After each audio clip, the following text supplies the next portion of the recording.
Hello everyone, this is Tim, and this is going to be a reply to KrowEnko.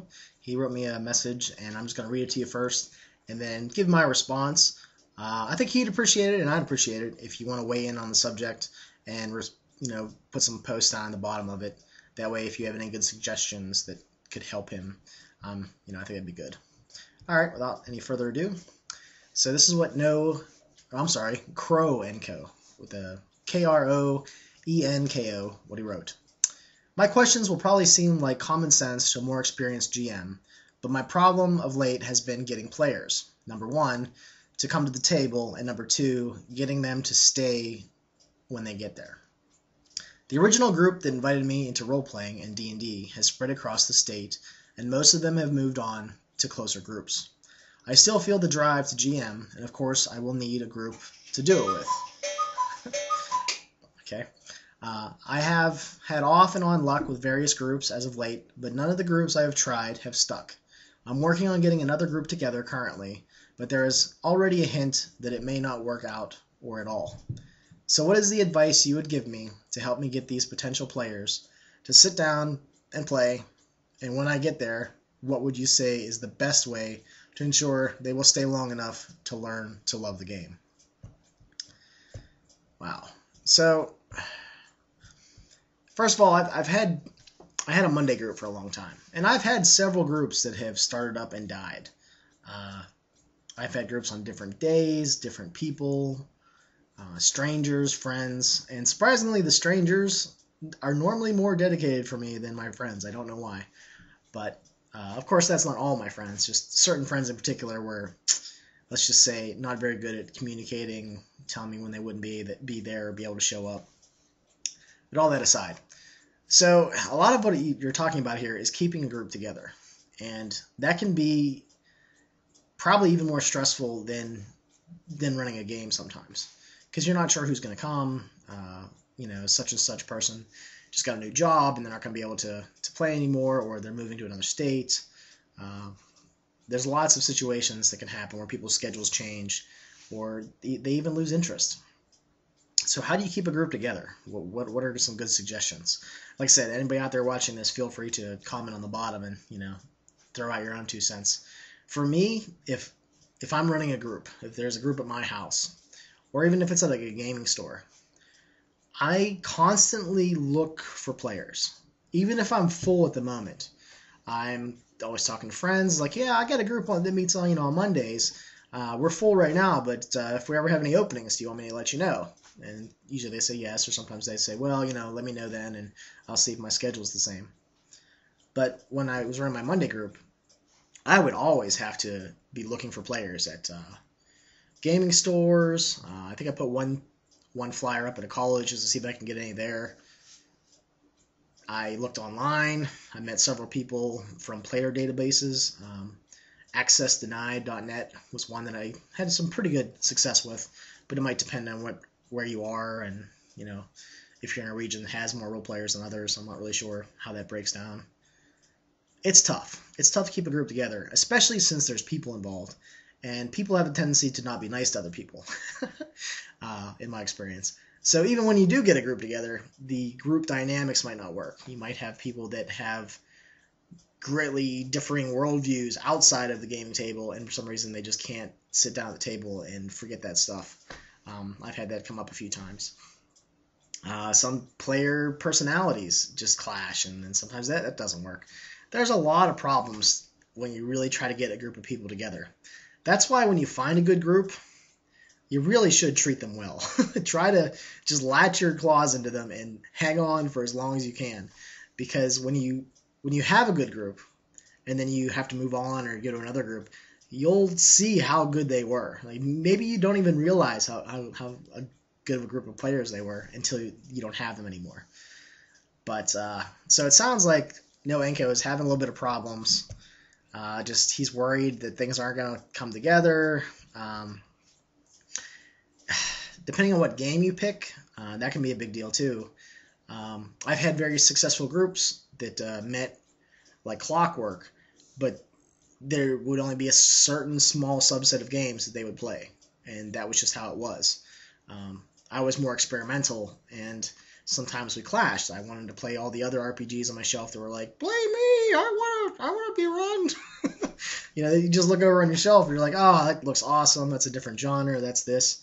And I think a little bit of that is my GM ADD, where I just, yeah, the campaign's cool, but man, I've never played a game like that, or I've never used these mechanics, or whatever excuse makes me want to pick the next shiny new RPG on the shelf.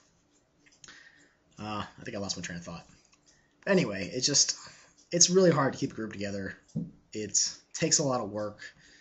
Sometimes the game you're running might not work for your group. I've tried to run a few games that, for whatever reason, they just didn't like them. It's like, I don't like this. I don't like this type of fantasy. Some people might like sword and sorcery more. Some people might only want name brand RPGs. They don't want to try any of this funky other stuff. The Monday group was pretty much a D&D only group for a long time.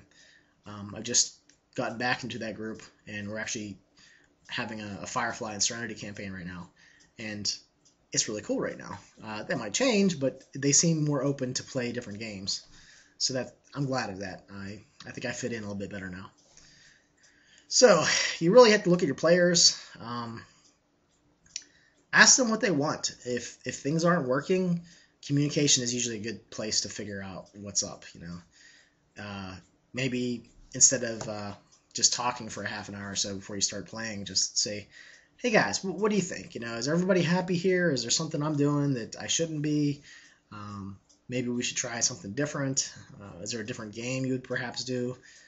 Maybe we're gaming for too long. Maybe we should not play as long, or maybe we should take a break in the middle, or really kind of just be open to input and find out what the players are thinking, because if it's not interesting for them, they're not going to show up. It's just, if it's, they have to want to come to gaming almost more so than wanting to do all the other things that are clamoring for their attention. Like, I don't know, you have to make them want to come. And that's a lot of pressure on someone, because, not only are you worried about running a good game and it being interesting, because that's important, you want to make sure that the schedule works, the day works, the time works. I have known some groups where one guy shows up like a half hour late, and sometimes he feels like he doesn't fit right into the group because he missed out on some things.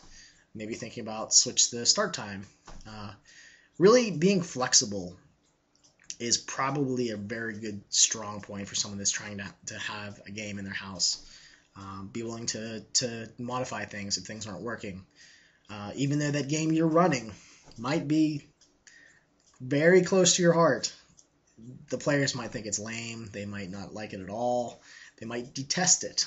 I had a game for a while that I really liked, and I tried to I'd run it in different ways, with different house rules, and okay, well, you like this game, so I did some house rules that are kind of like that game. Can we try that? And it just didn't work. It just sometimes you, as someone who's running a game, you're trying to shove a square peg into a round hole, and it just ain't working. So you have to be willing to compromise. That evil word that comes about when you're with other people, because no one gets what they want. But again, I guess it's kind of negative, but I think you know what I mean. You have to work together. You have to see what they want, see if it's something that can be worked out together. And if you're running out of players, you got to find new ones. And that could be someone that you work with that has never gamed at all. They've never played RPGs. Complete strangers. I don't know. With me, I've actually had really good luck with complete strangers. I'll talk to them a few times on email, just kind of try to get a feeling for who they are and what they're like. This isn't recommended, but I've invited complete strangers to my house or apartment or wherever I was, and just to see what was going on first. I know that kind of freaks people out there, but I've had pretty good luck with that. If you are more cautious, and that's probably safer, you can meet up at some coffee shop or some fast food place or restaurant and just sit down and have a meal with them. Just see what they're like, see if you think it'd be worth it to come to your place. Of course, if you're running a game at a gaming store or something, that obviously isn't that big of a deal because it's just a public building. But just be safe out there, I guess. I guess I'm not as safe as I should be, but I really haven't got burned yet. All right, so maybe I need to just start over a little bit. So I think you shouldn't give up. You're going to have a lot of groups start up and fail. I've had a lot of groups start up and fail. Sometimes they last a week, sometimes they last a month, maybe a few years. I think I'm kind of rare in that I have a group that kept going even when I left. Like they picked up the reins and took over for me, and I've actually come back as a player now. So if you, like I said, if you find a good group, just stay with them. You could even just cobble groups together. Maybe you have a player in mind. Okay, I played this group with this guy's, maybe a year ago, and I remember this guy being awesome. And then, maybe there's this other group I played in, and if I motivate this guy, or maybe give him, free drinks or something, he'll show up.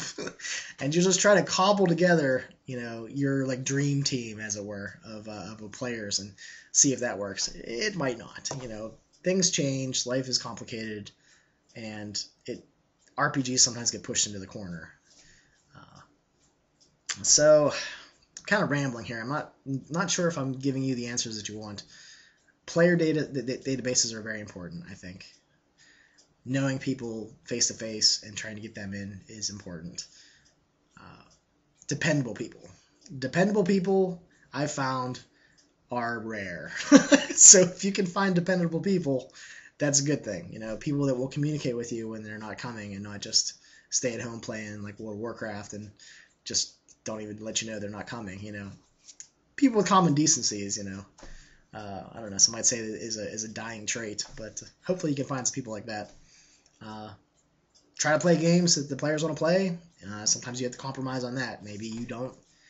I've ran games for people that the system was it was all right. I wasn't really excited about it, and that can have its own consequences. If the GM's not excited about it, that kind of comes out in the game. So I don't know. It's tough. Try to do as best you can. Try to cobble people together from all walks of life, or wherever you can, get your fish hooks in them and pull them towards your game.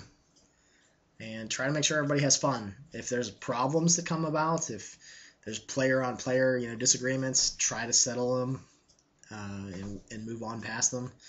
Sometimes the best conclusion for a group is for them to break apart. It's not working, and maybe you're setting the sights too high.